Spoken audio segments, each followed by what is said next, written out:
So EA is dropping a two-part update. Some of that update we'll receive today.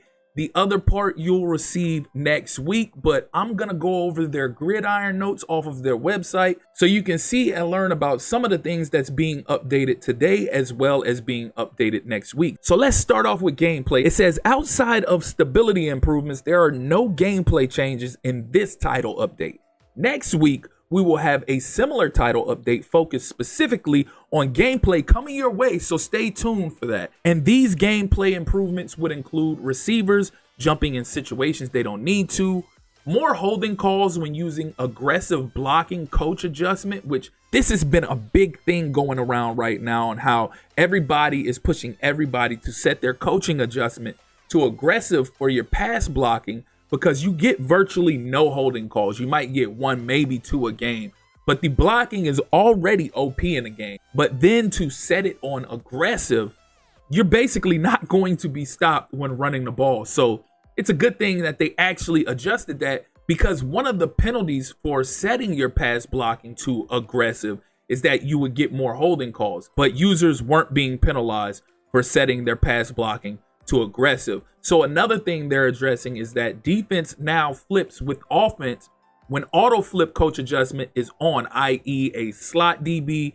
will auto follow a slot wide receiver when formation is flipped when auto flip is on.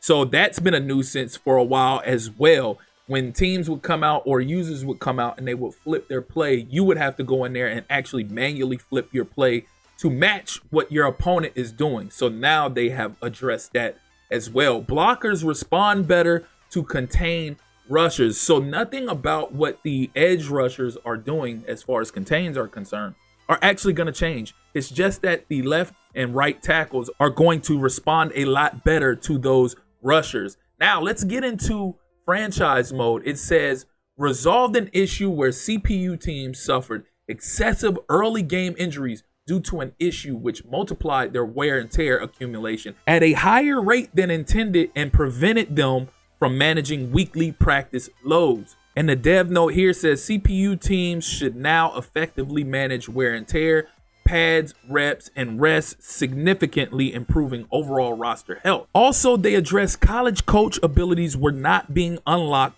with college coach archetype. And the dev note here says, we have solved this issue with newly created franchise leagues, but it will not unlock the abilities for the coaches that were previously created. Keep in mind that these abilities are only for the head coach. Here is a list of abilities exclusive to the college coach archetype: campus conditioning, coach's curriculum, familiar landscape, drill efficiency, new school, power program. It also says they fixed an issue where created players were disappearing after a game was played after importing a custom roster file to start a league. And the dev note here says to apply this fix, you must start a new franchise league and re-import your custom roster file during initial setup. And it also says fixed an issue where the value or void years weren't being applied when a contract expired. And the dev note here says, after investigating, we found an issue where void years would essentially count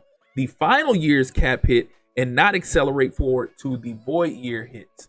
And here we have a note from the franchise team. It says the team is actively investigating community feedback regarding roster management, free agency logic, salary cap progression, and CPU decision making.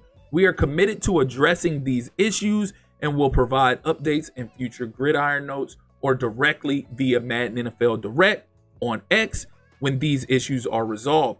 Here is the current list of some key issues we are looking into. So a temporary fix was implemented, which we already spoke on this last week, to alleviate an issue where some players were experiencing in multi-user franchise leagues. The team is now targeting a full fix to restore weekly recap to arrive next week. Also, players are retiring at unexpected or illogical points in their careers. I haven't personally witnessed this because I haven't been playing a ton of franchise, but I have been seeing clips going around of players like Travis Etienne retiring after 6 years. It's kind of crazy. So it's good that they're actually addressing that, because I saw that in last year's Madden as well, where players were retiring after 3 and 4 years. I was like, how is this even possible? But again, Some things, if they aren't addressed or the community doesn't push the agenda enough, they won't get fixed and they will carry over. Just like the draft class glitch with offensive and defensive linemen last year, porting over from Madden 25 into Madden 26. Moving along, it says free agents and re-signing players are signing unrealistic long-term contract deals. More community feedback that they are working towards addressing. Players can submit the top contract offer for a free agent and still lose them to competing teams. Contract negotiation options force players to add extra contract years or inflate signing bonuses. CPU teams accumulate massive salary cap deficits and fail to recover in future seasons.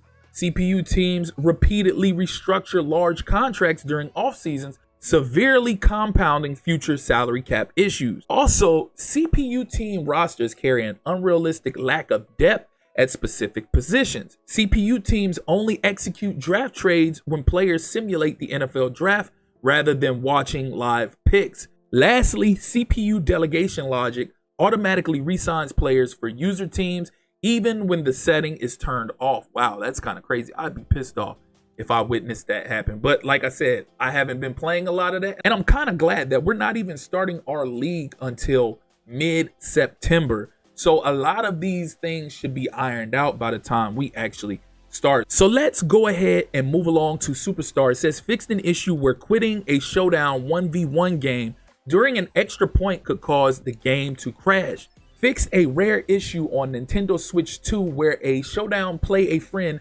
3v3 game could crash while loading into the game. Improve stability throughout Superstar when creating and confirming your avatar, including navigating appearance, gear, uniform, and attribute customization. Improve stability when entering and exiting Superstar, progressing through contract signing, and navigating the Superstar Center. Improve stability when starting franchise Superstar games and moving through related pre-game flows. Improve stability during post-game flows and when advancing through Superstar. And lastly, additional stability improvements have been made across Superstar and Showdown menus to reduce instances where players could become stuck or unable to continue. And here is a note from the Superstar team. It says, we're continuing to focus on Superstar stability in our next update. The team is currently working through additional fixes targeting rare crashes and storefront transaction issues. We are investigating an issue where a server error can occur in the Superstar storefront after purchasing a recommended points bundle. Additional Superstar stability work is underway to address a rare front-end crash. Presentation. We want to highlight a couple of targeted fixes coming in a title update next week based directly on your feedback. Here is what you can look forward to in the upcoming update. Offline franchise halftime fix. For those of you who love matching up in local 1v1 battles within an offline franchise, we have resolved an issue where the halftime report would soft lock at the end of the segment. You will now be able to transition smoothly back to the second half action without interruption. And lastly, custom adjustments navigation improvement. It says we fixed an issue that prevented the list from wrapping around, meaning you can now press up at the very top of the list to quickly jump straight to the bottom item. And that wraps up everything that they actually listed on their website. But things that they didn't list would be equipment ads, things that the community has been looking forward to for a very long time now. There are a ton of things, but the most important thing that they've added as far as equipment is concerned, something that the community has been asking for years now, is turtlenecks. They finally now have an option for turtlenecks.